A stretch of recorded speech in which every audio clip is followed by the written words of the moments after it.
युवाओं ने ज्योति जला निज प्राण की विभाजन की विभिषेक पर लखाયેલ पुस्तक वाँचवा अनुरोध करता लोकसभा सांसद।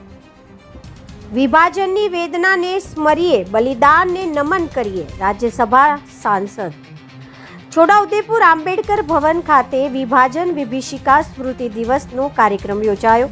આંબેડકર ભવનથી પેટ્રોલ પંપ ચોકડી સુધી મહાનુભાવો અને નગરજનો દ્વારા કેન્ડલ માર્ચ થકી વિસ્થાપિતોના ત્યાગ અને સંઘર્ષને અંજલિ।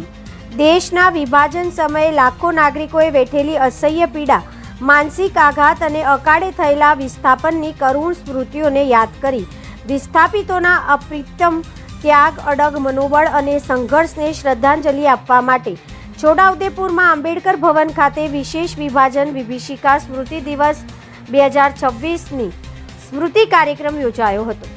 વર્તમાન યુવા પેઢી વિભાજન કરુણ વાસ્તવિકતાઓથી માહિતગાર થાય અને તેમનામાં દેશભક્તિ તથા રાષ્ટ્રપ્રેમની ભાવના વધુ સુદૃઢ બને તેવા શુભ આશ્રયથી વિશેષ સ્મૃતિ કાર્યક્રમ યોજાયો હતો। આ પ્રસંગે વિભાજનની યાતનાઓમાંથી પસાર થયેલા લોકોના બલિદાન અને શૌર્યને નમન કરવામાં આવ્યા હતા। આ કાર્યક્રમમાં વિભાજન વિભીષિકા સ્મૃતિ દિવસ પર ઉપસ્થિત વક્તા ભરતસિંહ પરમાર દ્વારા વક્તવ્ય રજૂ કરવામાં આવ્યું હતું। લોકસભાના સાંસદ જસુભાઈ રાઠવા અને રાજ્યસભાના સાંસદ ડોક્ટર મુકેશભાઈ રાઠવા દ્વારા પ્રાસંગિક ઉદ્બોધન કરવામાં આવ્યું હતું।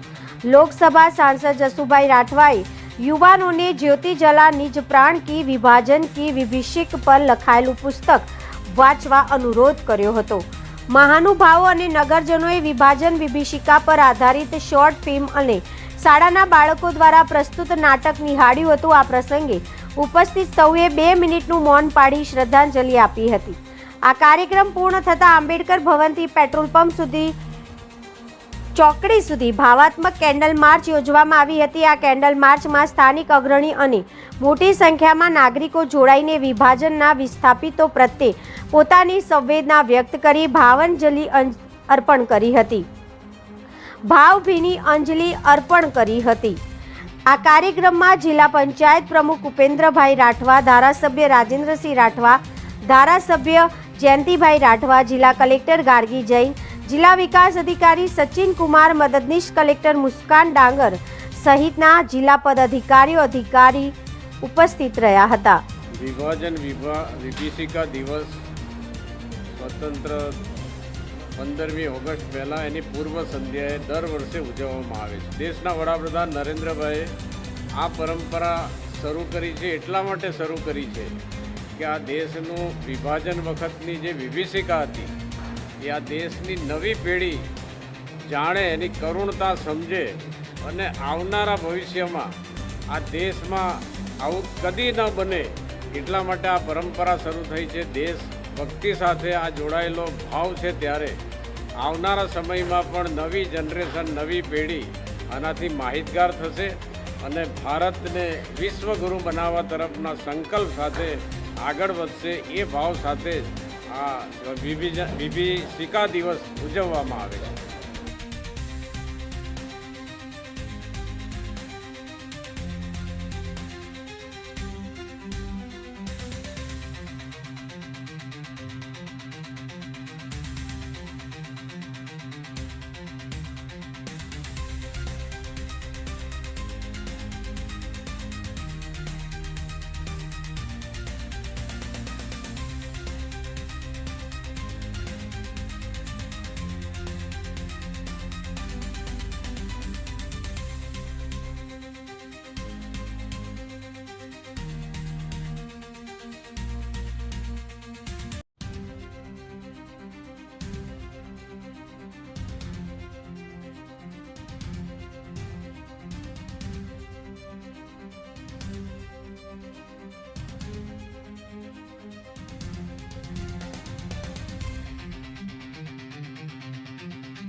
હતી